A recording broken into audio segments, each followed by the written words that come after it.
Чисто нова и при нас. За защитно фолио, за промяна в коренната визия и слънцезащитно фолио на всичките стъкла. Черен гланц фолио за абсолютно цялата предница хрома. За лайсните, дръжките и праговете. За хрома по задната броня, по стоповете и емблемките.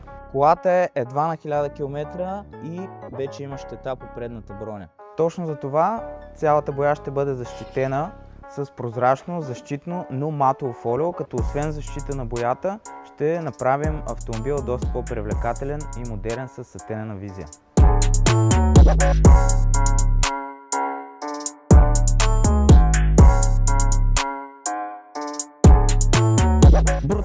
Брутална стана, пишете в коментарите харесва ли.